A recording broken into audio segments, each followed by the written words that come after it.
Même si l'océan vous fait peur, nous vous promettons qu'il est bien pire que vous ne l'imaginez.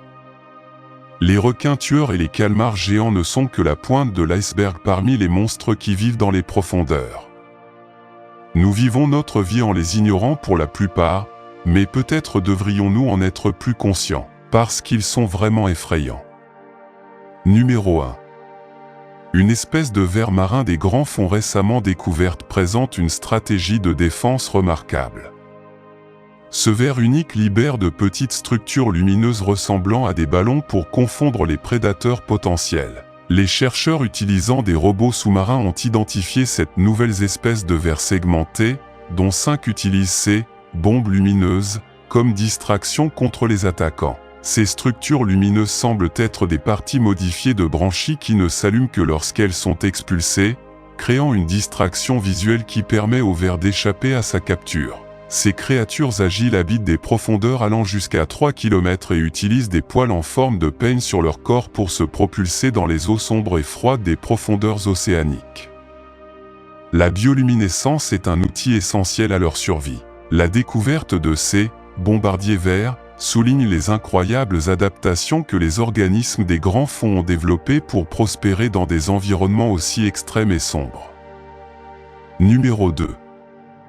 Une créature marine rare a fait un retour surprenant après 31 ans. Ce mollusque insaisissable a une coquille vibrante de couleur dorée recouverte d'épais poils visqueux. Il a été récemment repéré près des côtes de Papouasie-Nouvelle-Guinée, au même endroit où il a été observé pour la dernière fois il y a plus de 30 ans. Bien que la coquille d'Alonautilus soit reconnue par la science depuis le XVIIIe siècle, ses tissus vivants ont été documentés pour la première fois en 1984.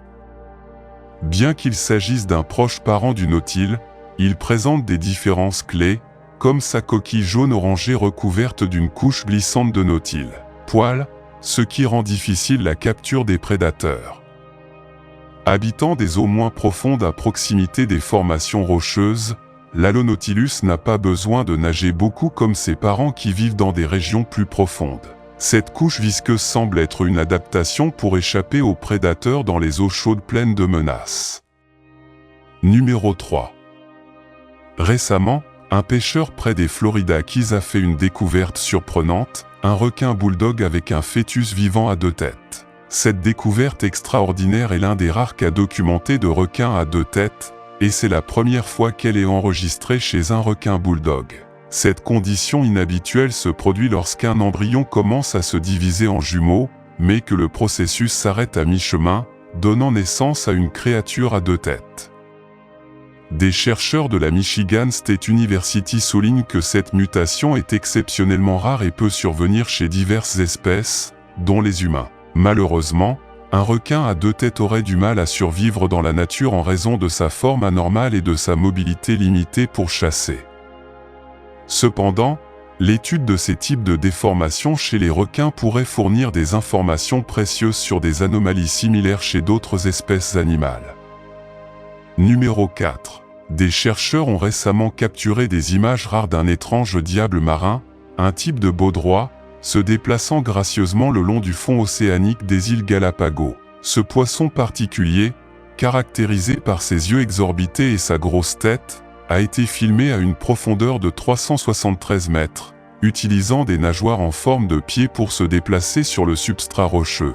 Également connu sous le nom de baudroie ou lotte, ce poisson vit dans les eaux profondes, atteignant des profondeurs allant jusqu'à 900 mètres. Ces créatures d'apparence extraterrestre utilisent leurs nageoires articulées pour marcher le long du fond de l'océan, ce qui leur permet d'économiser de l'énergie pendant leurs expéditions de recherche de nourriture. La baudroie est connue pour sa bouche immense et son apparence intimidante, capable d'avaler des proies presque aussi grosses qu'elle.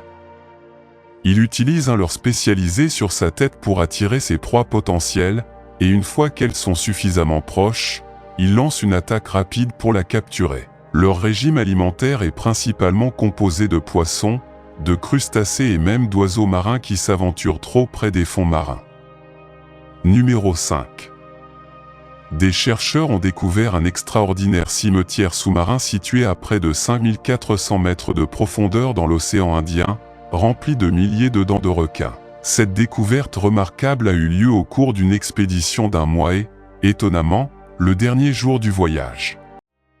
Après 26 tentatives précédentes de collecte de poissons dans le cadre d'une étude sur la biodiversité, l'équipe a sorti de manière inattendue un filet rempli de centaines de dents de requin. Bien qu'ils aient été initialement déçus, en examinant le contenu, ils ont découvert des dents appartenant à des requins modernes, comme le requin blanc, et des fossiles d'espèces anciennes, dont le prédécesseur du gigantesque mégalodon. Au total, les chercheurs ont collecté plus de 750 dents, certaines couvertes de nodules noirs de manganèse dus à leur séjour prolongé au fond de l'océan, mais en excellent état avec un émail intact. Le grand nombre de dents suggère que cette zone faisait partie d'un ancien récif qui abritait probablement une communauté dynamique de requins. Puisque les requins perdent naturellement leurs dents tout au long de leur vie, celles-ci s'accumulent avec le temps. Cette découverte ne fait qu'effleurer la surface de ce qui pourrait rester enfoui dans ce mystérieux cimetière sous-marin, révélant un potentiel historique encore à explorer dans les profondeurs de l'océan. Numéro 6. L'anguille pélican évoque une image intrigante et appropriée pour cette créature marine unique. Cette anguille vit dans les profondeurs de l'océan, plus particulièrement dans les zones abyssales où la lumière du soleil pénètre à peine. Son apparence est aussi extraordinaire que son habitat, un corps long et mince, couronné par une immense bouche en forme de sac. Cette particularité est essentielle pour votre stratégie de chasse. L'anguille pélican est spécialisée dans la capture de proies beaucoup plus grosses qu'elle. Il utilise sa mâchoire extensible et ses dents pointues pour engloutir les organismes qui passent, profitant de sa bioluminescence pour attirer les poissons et autres petits animaux marins vers son énorme bouche. Cette méthode d'alimentation permet au pélican de maximiser l'énergie obtenue de chaque proie, vitale dans un environnement où les ressources sont rares et la concurrence est féroce. En plus de son anatomie impressionnante et de ses capacités de chasse, l'anguille pélican se distingue également par son adaptation aux conditions extrêmes des grands fonds. Il vit dans un environnement où les températures sont très froides et la pression de l'eau étonnamment élevée, défiant les limites de résistance physique et biologique de la plupart des créatures. Bien que leur habitat et leur comportement restent en grande partie un mystère pour les scientifiques, chaque rencontre avec une anguille pélican en révèle davantage sur l'incroyable diversité et les adaptations évolutives qui ont émergé dans les océans du monde. Cette créature, à l'apparence unique et au mode de vie fascinant, reste une énigme captivante et un témoignage de l'étonnante variété de vie trouvée dans les coins les plus profonds et les plus sombres de notre planète. Numéro 7. Le ver bobby est une créature marine qui a retenu l'attention en raison de son apparence particulière et de sa méthode de chasse très efficace. Ce ver vit sur les fonds marins, en particulier dans les zones de sédiments mous et coralliens des eaux tropicales et subtropicales du monde entier. Ce qui distingue le ver bobby, c'est sa mâchoire extrêmement puissante et ses réflexes rapides, qui lui permettent de capturer ses proies de manière spectaculaire. Leur mâchoire, qui peut être si forte qu'elle peut briser une proie en deux, est utilisée pour attraper les petits poissons, crustacés et autres organismes marins qui s'aventurent trop près. Le ver bobby, qui peut atteindre plusieurs mètres de long, vit partiellement enfoui dans le sable ou la boue marine, avec seulement une petite partie de son corps visible. Cette stratégie lui permet de rester camouflé et d'attendre patiemment que ses proies passent à proximité avant de se lancer avec une précision et une rapidité étonnantes. Bien que son apparence et son comportement puissent paraître intimidants, le ver bobby joue un rôle important dans les écosystèmes marins en régulant les populations de petits animaux et en contribuant à la biodiversité des habitats marins où ils résident. Leur adaptation unique et leur mode de vie intrigant continuent d'être un sujet d'étude et de fascination pour les biologistes marins et les amoureux de la nature. Numéro 8. Le poisson volant, connu scientifiquement sous le nom d'Exocoetida, est un exemple extraordinaire d'adaptation dans le règne marin. Ces poissons, qui habitent les eaux tropicales et subtropicales du monde entier, sont célèbres pour leur capacité unique à sauter hors de l'eau et à glisser sur la surface de la mer. Ce comportement leur permet non seulement d'échapper rapidement aux prédateurs qui les traquent par le bas, mais leur donne également la capacité de se déplacer efficacement à la recherche de nourriture. Les poissons volants ont un corps profilé et de longues et larges nageoires pectorales qui font office d'ailes lors de leur vol au-dessus de l'eau.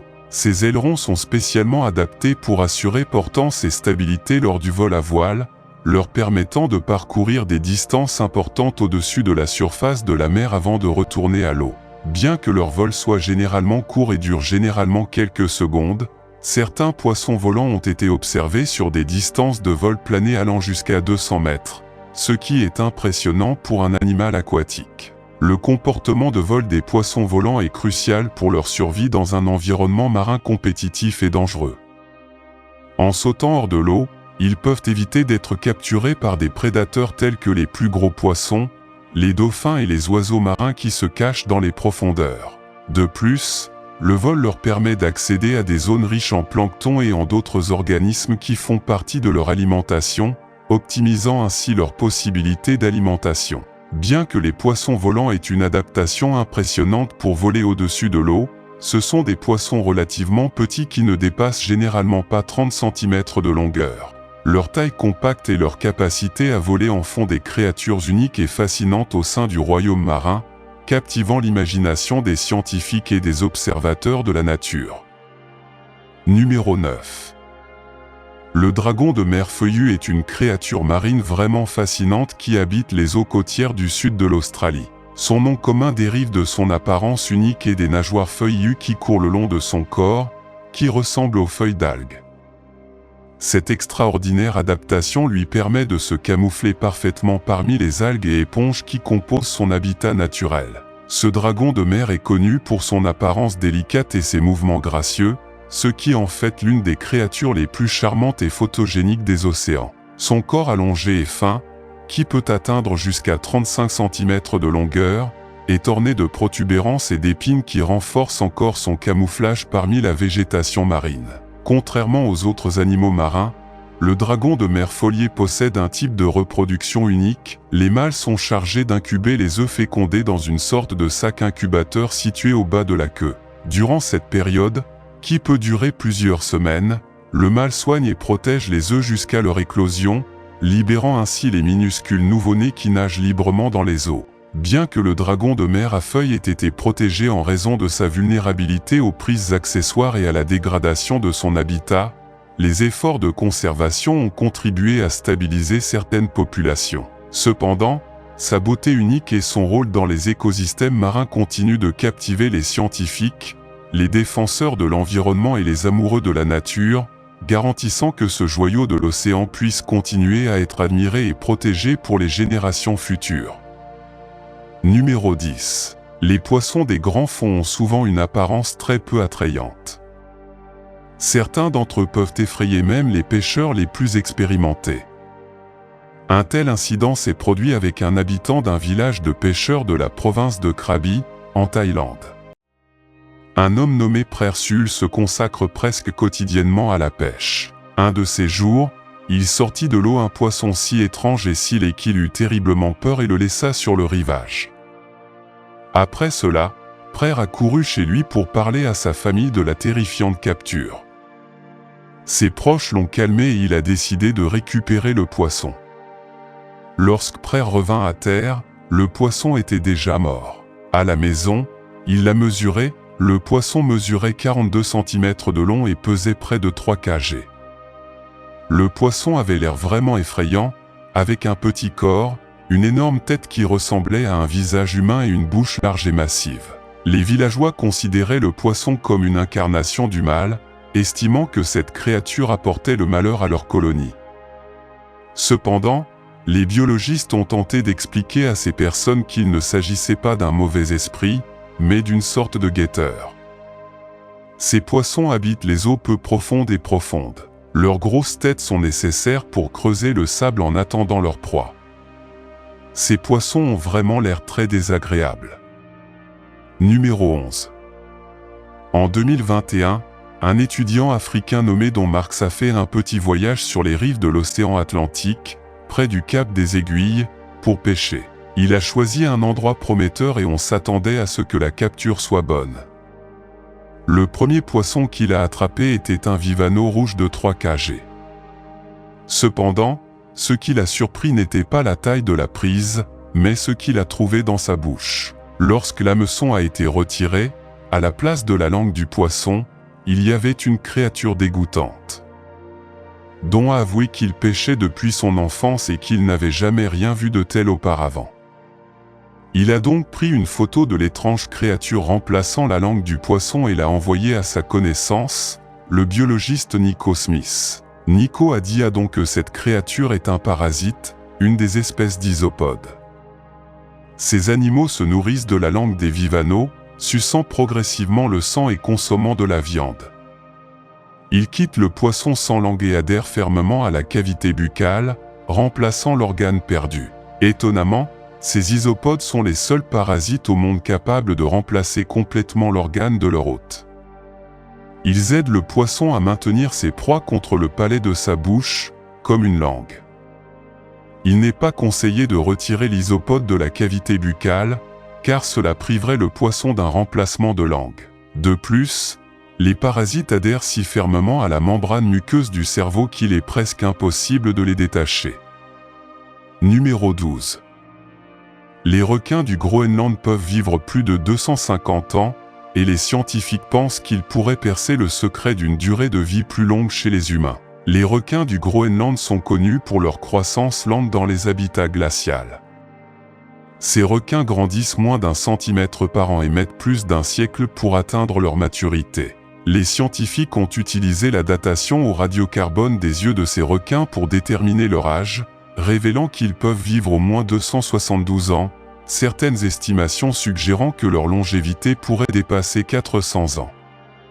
Cette longévité fut longtemps un mystère. Cependant, des chercheurs ont récemment découvert le secret de la longue vie des requins du Groenland.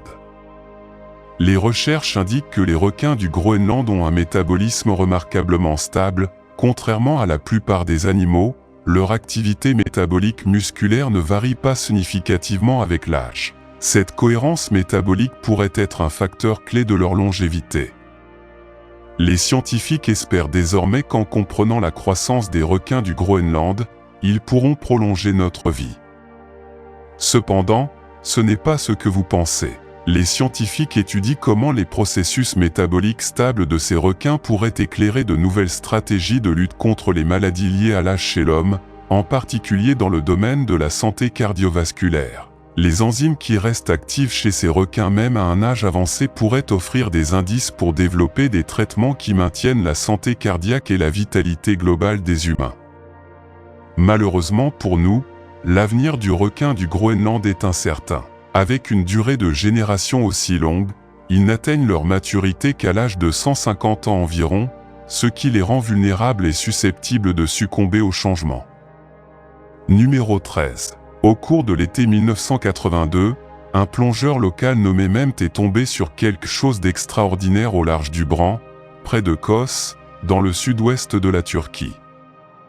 Ce qu'il a trouvé était une épave datant de la fin du XIVe siècle avant JC. Ce navire, connu sous le nom de Huin, s'est avéré être l'une des épaves les plus anciennes et les plus riches jamais découvertes. Mesurant 15 à 16 mètres de long, ce navire a été construit selon la méthode d'assemblage par Tenon et Mortaise, une technique similaire à celle utilisée sur les navires grecs et romains ultérieurs. Elle a été réalisée en cèdre du Liban et en chêne, des matériaux reconnus pour leur durabilité. Mais non seulement la construction du navire était remarquable, mais aussi sa cargaison. Le navire transportait plus de 20 tonnes de marchandises, dont la plus grande collection de métaux bruts de l'âge du bronze jamais trouvée, suffisamment pour produire environ 11 tonnes de bronze. Le cuivre provenait principalement de Chypre, tandis que des études récentes ont permis de retracer une partie de l'étain jusqu'à des mines d'Ouzbékistan et de Turquie. Le navire transportait également des scarabées égyptiens en or, des épées minoennes, des bijoux cananéens et de l'ivoire africain. De la poterie, de la nourriture et même des outils pour l'équipage du navire ont également été trouvés. Sa construction et sa cargaison en font l'une des épaves les plus importantes jamais découvertes.